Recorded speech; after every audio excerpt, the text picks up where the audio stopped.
him up against a fella number 10. Faked a pass and then decides to go on her own. And one!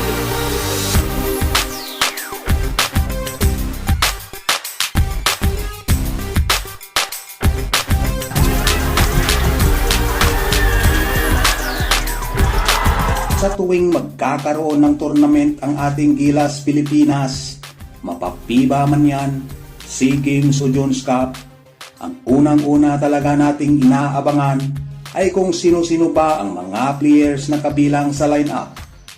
Kung kasama ba ang iniidolo natin o ang ilan sa mga paborito nating manlalaro.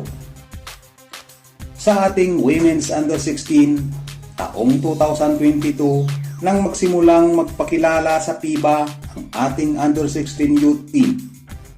Ang lineup na binuo ay kinabibilangan ng mga foreign at ilang locals na nirecruit para irepresenta ang ating bansa sa FIBA Asia Cup. At alam nyo bang sa lineup na ito ay unang sumabak ang isa sa pinakabatang babaeng manlalaro na nagsuot ng Gilas Pilipinas jersey.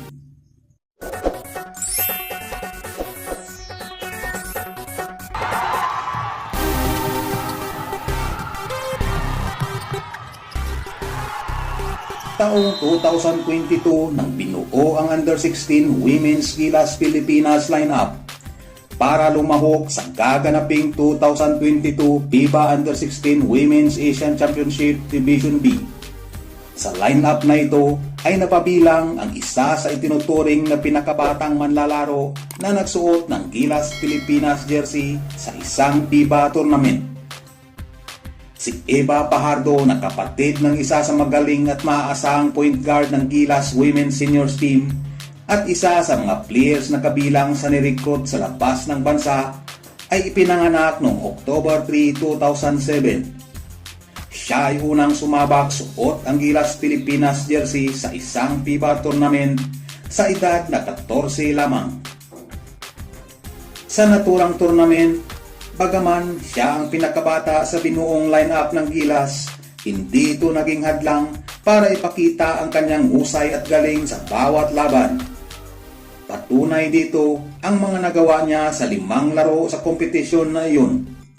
Siya ay nag-average ng 7.2 points, 2.4 rebounds at 1.6 assists per game.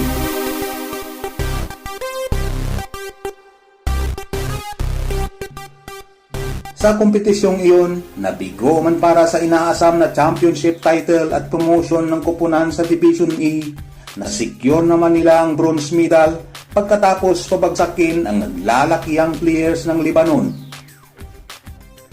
Pagkalipas ng isang taon, si Eva Pajardo ay muli nating nasilayan suot ang Gilas jersey sa kaparihong tournament. Ngunit sa pagkakataong ito ay hindi na siyang pinakabata. Bagkus, isa na siya sa mga batang manlalaro na sa edad na 15 anyos. Ang 2023 FIBA Under-16 Women's Asian Championship Division B ay nasweep ng ating batang kupunan at nakuha ang championship title. Dahilan para ma-promote sa Division E ang ating Under-16 youth team. Sa buong 5 laro, si Eva Pajardo ay nag-a-average ng 16.2 points, 6.4 rebounds at 5.4 assists per game. Pinakamataas na average ng isang manlalaro na kabilang sa lineup ng Gilas Pilipinas Under-16 team.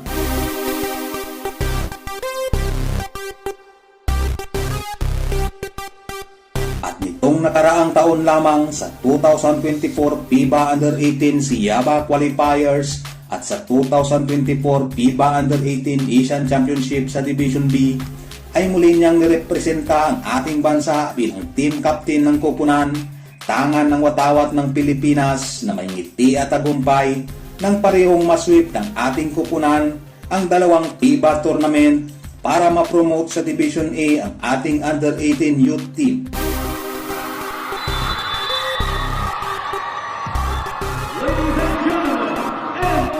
Sa tournament na ito, nag-a-average siya ng 11 points, 4.5 rebounds at 4.5 assists per game.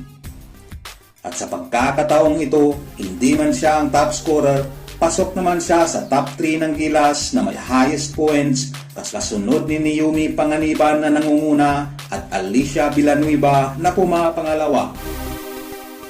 Oh, training with other good athletes around the world.